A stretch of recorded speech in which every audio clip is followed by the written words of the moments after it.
I think the key is for us is decentralized management and autonomy. So in the case of, say, Brendan, for example, we work very closely with Gary and Jimmy, the original owners, because the brand is so much about them. So providing them the tools, the support, the resources to run their business, but letting them really run the business, because obviously no one person can be hands-on in all of those areas, all of those brands, all of those markets. And it's really giving the people, as I say, the tools to let them run their business and staying out of the way. Yeah. Our philosophy is clearing obstacles and or roadblocks to allow them to be as successful as they can in their individual markets. So we like to keep the brands as separate as possible, because otherwise that's the way you can kill a brand, is by we keep the front end as separate as possible, so the customer has the choice of a particular brand and you don't muddy them between Trafalgar, Insight and so forth. So we work very hard to have points of difference between Trafalgar and Insight. As one example, both on price, content of the itineraries, where they specialize in the destinations they go to, what the customer will experience, and that those points of communication are all different. Behind the door per se, in terms of technology and so forth, we try to provide as much efficiency as possible to support them. Let's say back of the house call centers, for example. We have one call center in Anaheim, one in Sydney, one in Toronto. And while each brand has its own group of individuals answering the phones, working with our agency partners, our documents, our air ticketing and so forth is one consolidated area. Which of your brands and which markets have suffered the most with the current recession? The United States has probably been hit the most, being it's our largest market for outbound business. And it obviously was one of the leading economies to take a downturn. So Australia had a very strong economy base, obviously, with its commodity trading with China, and that's had a smaller downturn. And obviously its banking industry has had a less impact with some of the loans and so forth that were not a core part of the economic downturn that they've had.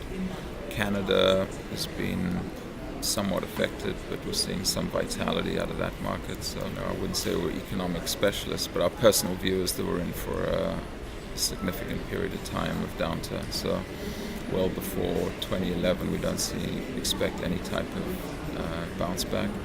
Potentially inflationary pressures next year, and I think we all need to expect that the business levels that we're doing today will be with us for a while. UniWorld River cruising, as I'm sure you followed, has had a very strong appeal of late. People who've been on ocean cruises are looking for a different alternative. It gives you a great experience and high touch within the European market in particular. Obviously a lot of growth has come in terms of added capacity, but the hope is that that should bounce back fairly quickly. Escorted travel is a challenge because we do not do distressed inventory pricing. So we have substantial pricing integrity, so you'll pay, say, $2,000 US for a 12 or 14-day tour of Europe.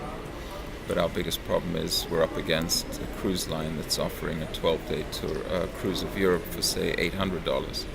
So it's very hard to compete from that standpoint. But at the same time, the message to our agency community is, typically our demographic, if you take Trafalgar, for example, our biggest brand is a 50 to 60-year-old demographic. Our demographics are very similar to the cruise lines when you see what Clear puts out. And from an agency standpoint, we have something called the Travel Agent Rescue Plan, or Top 2, I suppose we called it, which is if you can sell a tour of Europe, again, it's typically 2 people, and the average commission on that will be $600, as opposed to the $50 to $100 that a cruise booking would generate for an agent. So we think it's an opportunity in these times as well to really try to get the message out there of the partnership value that we have with our agency partners, if you can convince more people to take a tour.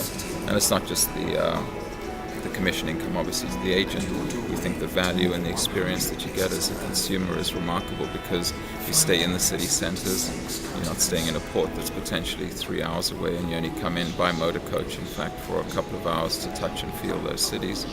We have some great new experiential programs. One that Trafalgar has called Be My Guest, which is going to, say, a working lemon farm in Sorrento, Italy, Oh. meeting the people who own the farm, these two incredible grandmothers, and they show you how they grow the lemons, how they get them to market.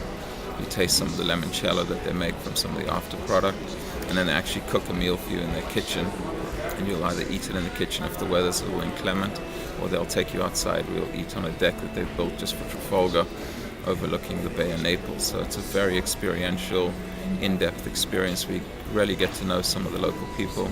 We have the same in the Loire Valley, for example, going to a vineyard and meeting the people who own and run the vineyard, and they teach you about the wine and the grape. And then again, they'll cook a meal for you in person. So, we're really trying to come up with trends and experiences that match that, as well as obviously multi-generational travel. When you are 20, 24, which is the average age demographic of Contiki, your discretionary spend is not that impacted by the concerns of education or bringing your children up, whatever the issues may be.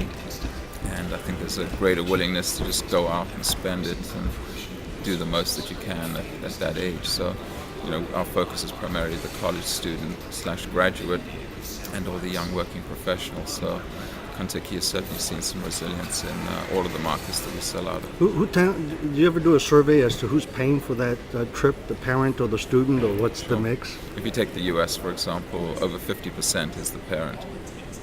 Yeah. So we came out with a gift registry as well this last year, which allows you, as the parent, the grandparent, or friends, to be able to contribute towards someone's trip. So you make a gift, a vacation, or holiday, as opposed to something else, including obviously as a graduation present. So in the US and Canada, for example, we came up with a 2-for-1 air special with British Airways, and we've moved a phenomenal number of people. The promotion started beginning of the year, and it ends the 15th of this month. And then we have a new winter initiative coming out shortly, and people are looking for value and obviously a compelling reason to travel now as opposed to later. Our booking trends have changed. Typically people used to book 6 months, 8 months out on a river cruise or a tour, and now it's anywhere from 2 weeks to a month. Even wilderness safaris, someone booking from the US to travel to Southern Africa can book 2 to 4 weeks out as opposed to a year out. Wow. There is capacity, so people obviously have that. They want to make sure they have the ability to pay and travel in terms of being employed, say, for example. And obviously third is looking for the best offer, and obviously the longer you wait, there is capacity in inventory, so they know they'll get the best deal. The consumer is so astute today. We've seen a big increase in inbound to Great Britain because of the value of the pound. So we've seen a downturn in France and Italy that have typically been the strongest destinations out of the US and Canada, and now it's Great Britain because of the greater value that a consumer can get with the currency issue. So we live in a transparent world. People will spend the time on research, and we just launched an industry-leading program as well called ePartners with our agency partners, which is doing CRM on a one-to-one basis with our mutual clients to try to build brand loyalty between the agent, our brands, and the consumer, and then bring them back to book through that agent and with us again by finding out, where do you want to travel next year? So I want to go to Italy. We'll send a co-branded email to that client after they come home saying, don't forget to book with so-and-so at XYZ agency.